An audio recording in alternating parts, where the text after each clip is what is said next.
Assalamualaikum Lur, jumpa lagi di Motuba Channel. Pada video kali ini kita akan mereview satu unit Panther LS Turbo ya. Ini Panther LS Turbo, Panther kapsul atau generasi ketiga dari Panther.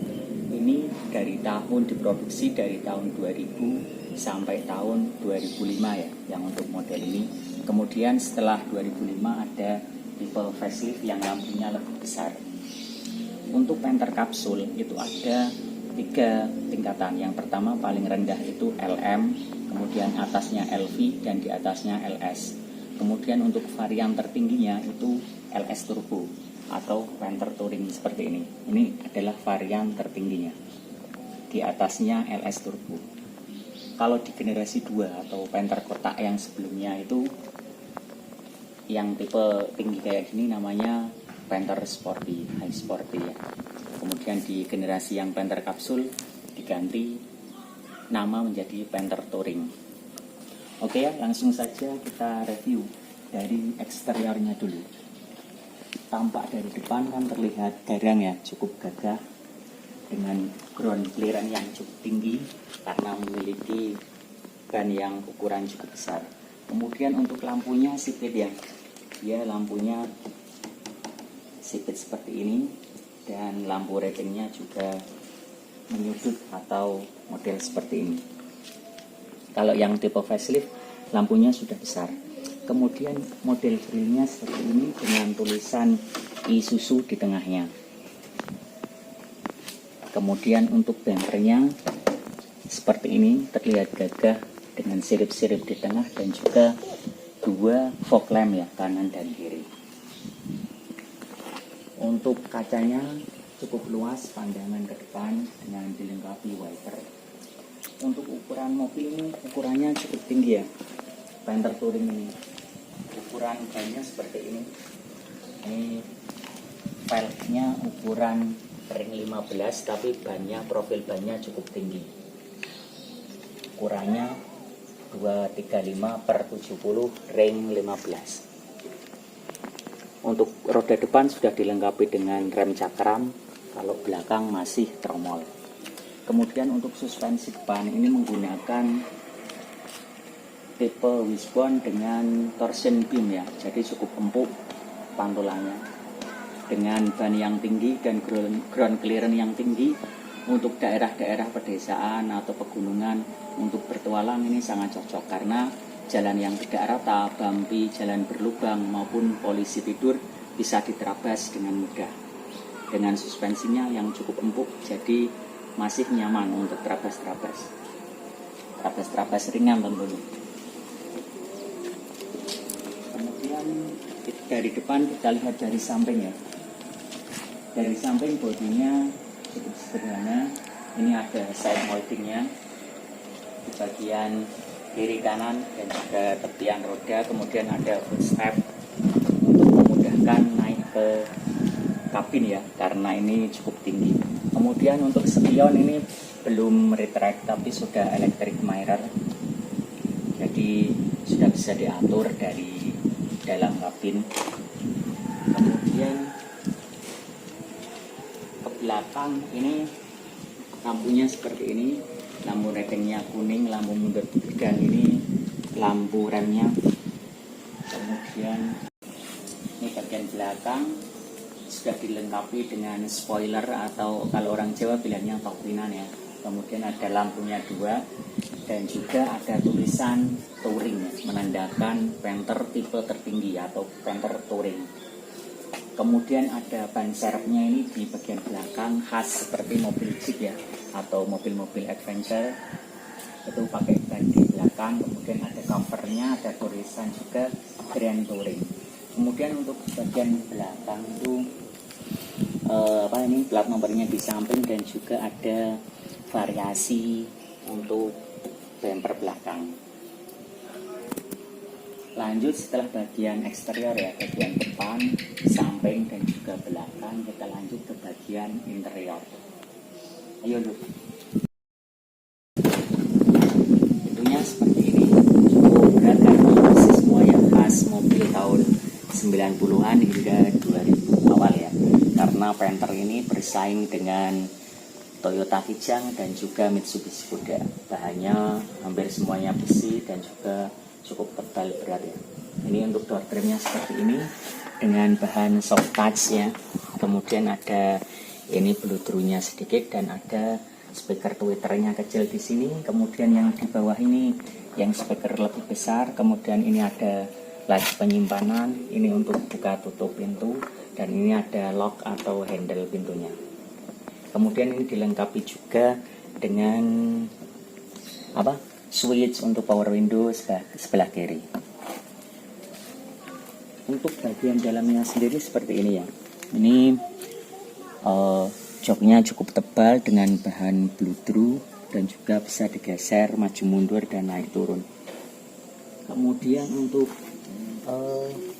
dan ini menggunakan, ini kebetulan yang tipe manual ya, manual dengan 5 percepatan dan 1 gigi mundur. Kalau untuk otomatisnya ini di Panther ini hanya 4 percepatan. Kemudian ini untuk handle handrem dan ini untuk seat belt. Kemudian ini ada dashboardnya seperti ini ya, dari bahan yang hard plastik ya, belum soft touch. Kemudian ini kisi-kisi AC sebelah kiri, ini sebelah tengah, dan sana sebelah kanan. Ini untuk laci penyimpanan, dan ini ada ruang penyimpanan tertutup laci. Kemudian di tengah juga ada beberapa laci penyimpanan. Untuk AC-nya ini geser ya, geser, belum yang putar atau digital. Dan ini untuk audio, ini kebetulan sudah diambil ya, rusak ya.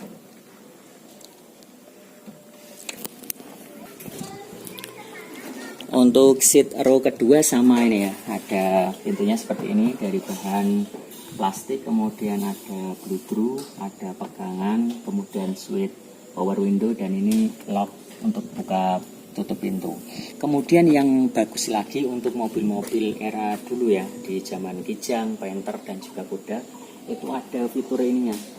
Ada fitur yang namanya child lock atau untuk mengunci anak-anak ya. Waktu anak-anak duduk di belakang itu biar orang tua aman, di depan tidak buka-buka handle pintu ini. Kalau locknya ini dibuka atau dibuka itu kan nanti bahaya kalau pintunya terbuka. Itu ada fitur yang namanya child lock ini di sini. Ini kalau di lock ke atas, ini walaupun ini dibuka tidak akan bisa terbuka pintunya. Jadi aman untuk anak-anak. Fitur-fitur ini biasanya sudah ada di mobil era 3 hewan ya, Panther, Skoda, Kijang. Lanjut untuk row kedua seperti ini. Ini bisa dipakai untuk 3 orang karena kabinnya cukup luas, cukup lapang, dan ini ada sandaran kepala, ada 2. Bahannya dari bludru ya, ini cukup tebal joknya sandarannya bisa dilipat dan bisa digeser maju mundur. Kemudian di tengahnya, kalau ini misalnya hanya digunakan 2 orang, ini ada armrestnya, bisa dipakai seperti ini. Sandaran ini ya, armrestnya untuk sandaran seperti ini cukup nyaman ya sandaran. Kalau cuma digunakan 2 orang, tapi kalau 3 orang ini bisa dilipat dan bisa duduk 3 orang. Meskipun dipakai untuk 3 orang, untuk baris kedua ini cukup nyaman ya, karena kabin dari Panther ini cukup lebar dan luas ya. Dibandingkan dengan Skoda dan Kijang, ini Panther yang paling luas. Kemudian saya yang 170 cm ini cukup nyaman ya. Di sini untuk sandaran kepala dan juga joknya cukup empuk. Kemudian dari atas ke plafon ini juga cukup tinggi ya, jadi nggak sundul, masih jauh. Dan yang lebih istimewa dari Panther ini adalah ini. Kalau biasanya ya di mobil-mobil itu double blower AC-nya itu berada di sini, antara row 1 dengan row 2. Tapi kalau Panther berada di antara row 2 dan row 3. Jadi penumpang yang ada di baris ketiga itu lebih nyaman karena mendapatkan AC secara langsung. Karena kalau yang depan kan sudah dapat AC dari dashboard, yang kalau ini dipasang di tengah sini, yang baris kedua dapat dari sini dan yang baris ketiga dapat dari sini dengan tombol switch-nya di sini. Kalau dipasang di sini, otomatis yang lebih dingin yang row 1 dan row 2, tapi row 3-nya kurang dingin. Itulah istimewanya pemasangan double blower dari Isuzu Panther ini.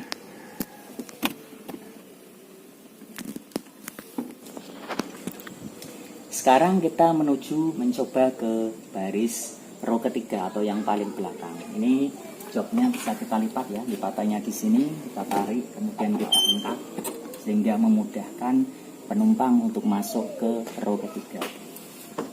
Kita bisa pakai ini ya, memanfaatkan footstep karena ini cukup tinggi.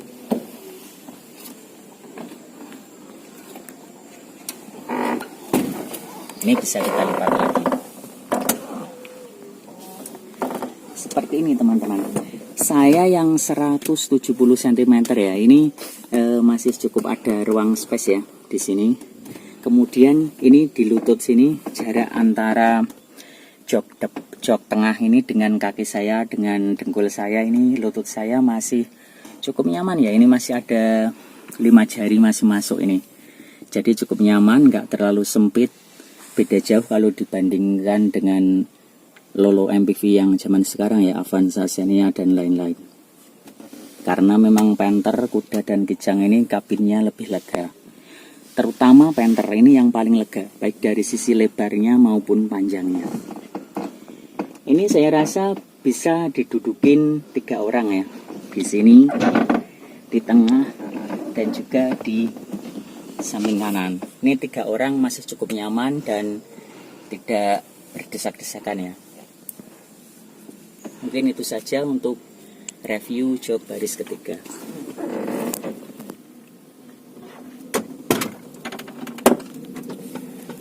Oke ya lur, untuk baris depan ya, tadi sudah yang di sebelah kiri, ini yang di sebelah kanan.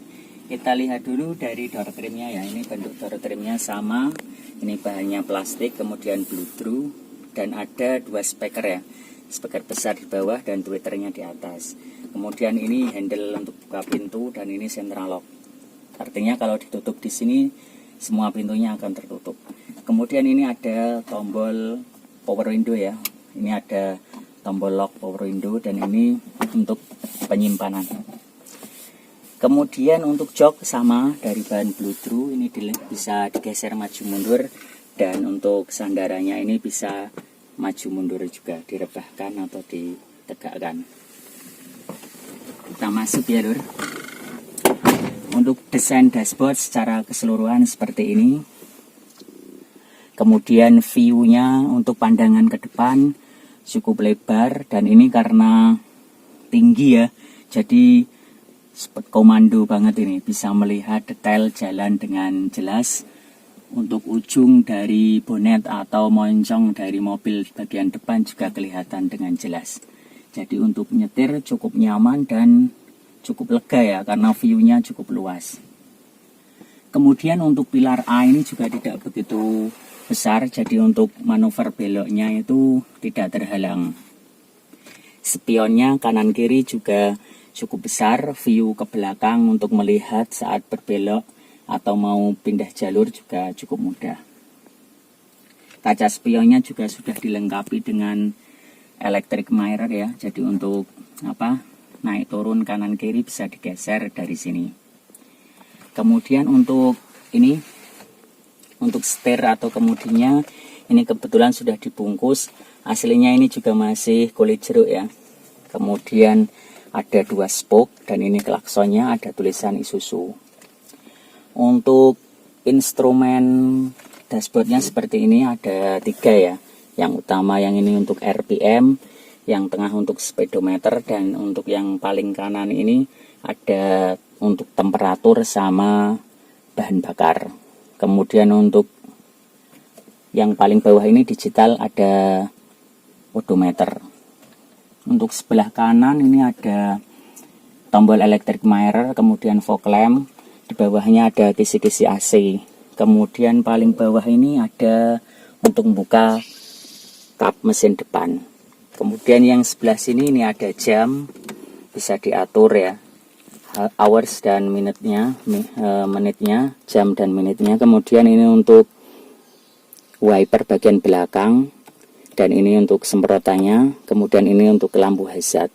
Bagian tengah ini ada kisi-kisi AC, dan juga di sini harusnya ada audio ya. Ini kebetulan sudah dilepas, mungkin karena rusak. Kemudian bawahnya ada tombol AC ya. Ini untuk AC dan ini untuk blower. Modelnya masih geser. Kemudian ini ada laci penyimpanan untuk SNK misalnya. Nih. Kemudian ini ada untuk rokok, dan juga ini penyimpanan ya, 2 cup holder sama ini hand rem, dan ini persneleng dengan 5 percepatan ya untuk yang manual. Kalau yang otomatis 4 percepatan. Untuk sisi sebelah kiri ini ada kisi AC, kemudian penyimpanan terbuka dan laci penyimpanan tertutup. Cukup sederhana. Itu saja. Kemudian untuk ini ya, switch lampu seperti biasa di sebelah kanan ini ya. Lampu kota, kemudian lampu kepala atau headlamp, lampu headlamp dekat maupun jauh, dan juga dim ya. Kemudian untuk sebelah kiri ini ada wiper dan juga semprotan kaca depan. Ini sudah dilengkapi dengan mode intermittent ya. Intermediate ini biasanya kalau saat gerimis itu dia menyapu kemudian berhenti, menyapu lagi berhenti. Kemudian ada low, medium, dan high ya untuk kecepatan kalau hujannya deras. Bagian depan sudah dilengkapi dengan kaca ini ya untuk melihat ke belakang. Ini cukup standar di semua mobil. Kemudian dilengkapi dengan sun visor. Ada 2 harusnya, tapi ini udah lepas. Kemudian ini ada TV ya, hiburan untuk yang berada di row kedua dan row ketiga. Kemudian bagian pengemudi juga ada ini untuk pegangan tangan, begitu juga dengan bagian kiri ya, di tengah dan juga di sebelah kanan juga. Oke, untuk review interior bagian dashboard, row depan, row tengah, dan row ketiga sudah. Kita lanjutkan ke bagian bagasi. Oke ya lur, lanjut ke bagasi atau bagian belakang. Ini karena pintunya ada rodanya ya, ban serepnya di belakang sini di bagian pintu, seperti mobil-mobil adventure ya, dan juga jeep itu biasanya agak berat bukanya. Nah, ini bisa dibuka bukan ke atas tapi ke samping. Seperti ini untuk door trimnya. Ini untuk tabung pengisian semprotan air kaca ya. Kemudian dilengkapi dengan 2 speaker, dan ini untuk buka pintu dari dalam ya.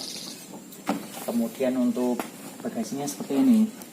Ini cukup sempit ya sepertinya. Kalau posisinya lebar, tapi karena row-nya itu cukup longgar-longgar, jaraknya cukup jauh, jadi ini bagasinya jadi sempit.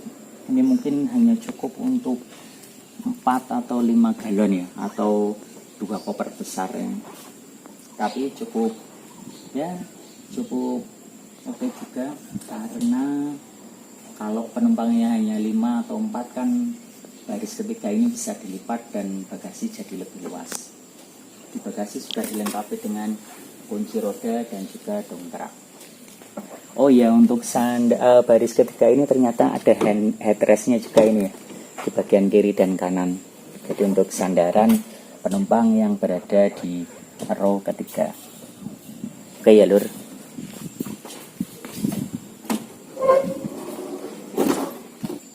Untuk suspensi ya, ini kalau yang depan menggunakan Disbone dengan pegas batang torsi, sedangkan yang belakang menggunakan per daun.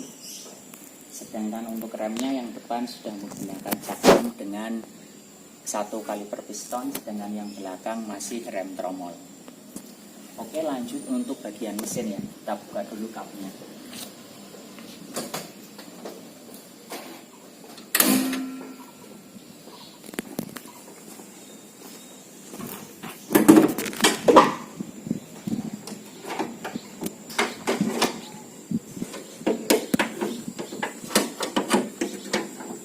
Untuk mesinnya seperti ini untuk mesin atau engine hoodnya sudah dilengkapi dengan peredam, karena ini mesin diesel ya, jadi agar suara dan panasnya nggak begitu keluar.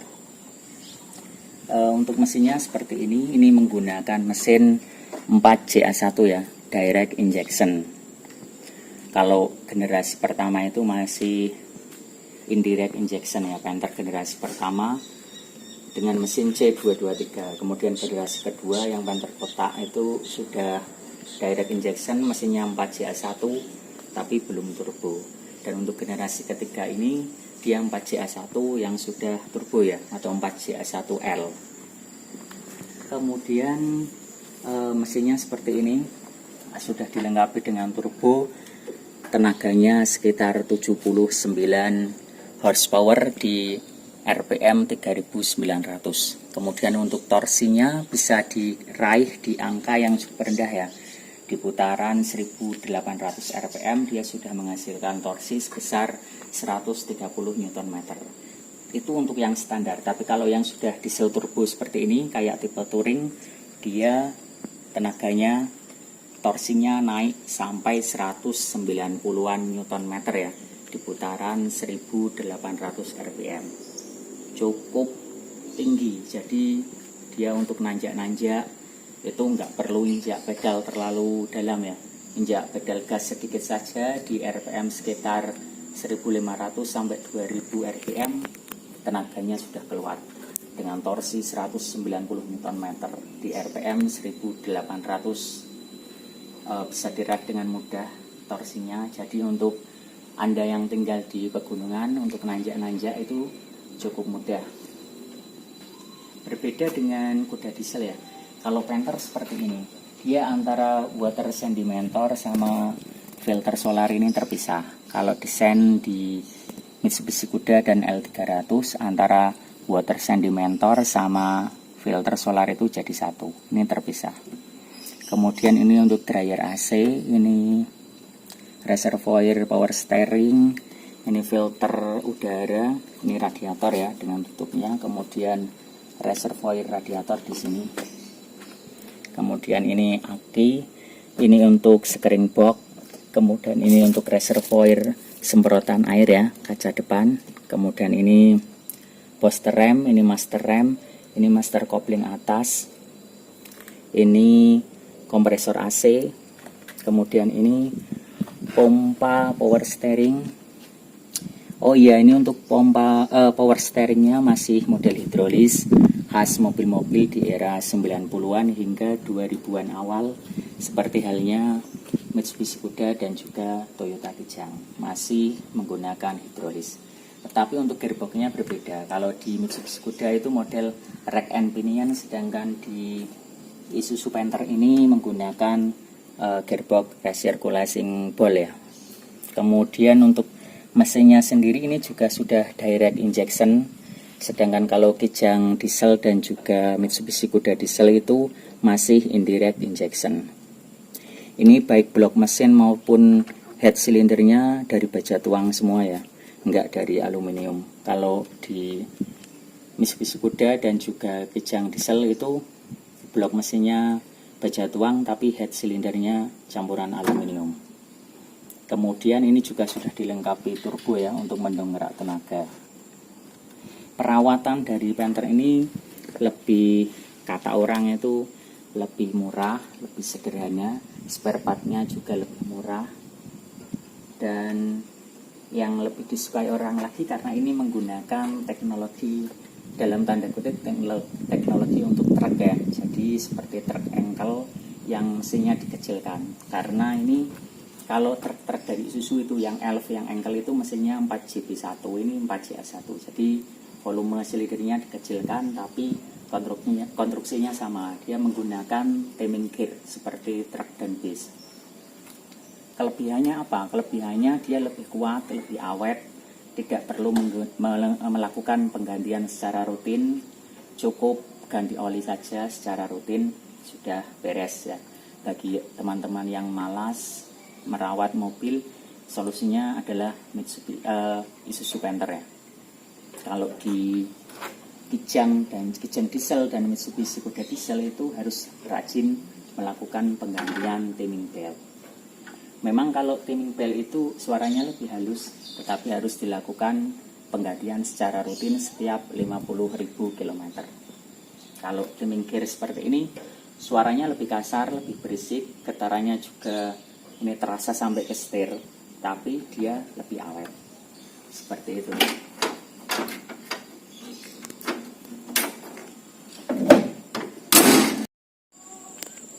Oke ya lur, sekarang tiba pada kesimpulannya ya.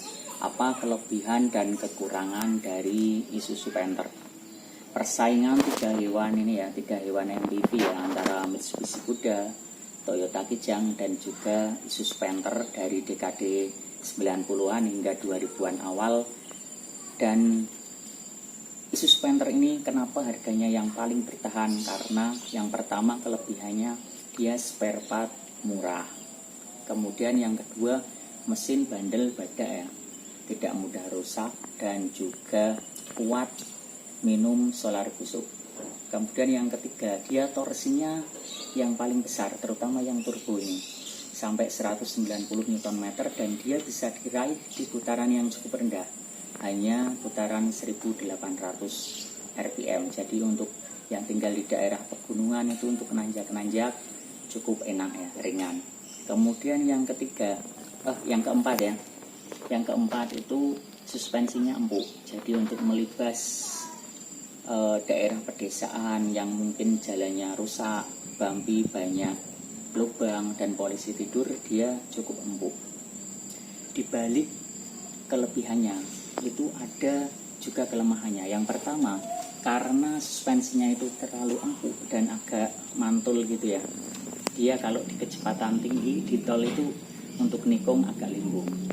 Kemudian yang kedua itu getaran mesinnya, karena dia mesinnya direct injection dan juga menggunakan timing gear, itu kan suaranya kasar meskipun sudah ada peredam di kap mesin, tapi itu suaranya masih masuk ke dalam kabin dan juga setirnya itu agak getar gitu, terasa getar, dan juga di persnelengnya, handle persnelengnya.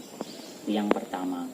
Yang kedua ya, yang pertama suspensinya agak limbung dan mentul kalau di tol dan di tikungan. Kemudian yang kedua, getarannya sampai ke dalam kabin, ke setir dan tuas persneleng. Kemudian yang ketiga, dia itu bagasinya cukup sempit ya kalau dibandingkan dengan Kijang ya. Meskipun kabinnya dia yang paling luas, di row 1, 2, dan 3 paling nyaman itu di Panther, tapi bagasinya cukup sempit. Kemudian yang keempat itu adalah harga bekasnya yang cukup tinggi. Jadi kalau kalian mau beli bekas itu suatu kerugian karena harganya cukup tinggi, bertahan tinggi. Tapi kalau kalian sudah punya dari baru atau sudah punya, kalau mau dijual kembali itu harganya stabil, cukup tinggi. Tapi kalau bagi pembeli itu tentu kerugian karena harganya cukup tinggi dibandingkan dengan Kijang maupun Kuda. Itu sekilas untuk kelebihan dan kekurangan dari Isuzu Panther ya. Kenapa harganya masih cukup tinggi dan modelnya hingga sampai di discontinue tahun 2019 itu bentuknya juga masih sama aja, hanya sedikit variasi di lampu dan grill, tapi dia harganya tetap tinggi. Nah itu karena ada kelebihan dan kekurangannya yang tadi sudah saya jelaskan. Oke ya lur, sekian dulu untuk video review Isuzu Panther Touring kali ini. Saksikan terus video-video kami selanjutnya. Jangan lupa like dan subscribe ya lur. Dan yang lebih penting lagi, jangan lupa sholat 5 waktu, karena itu yang paling utama. Wassalamualaikum warahmatullahi wabarakatuh.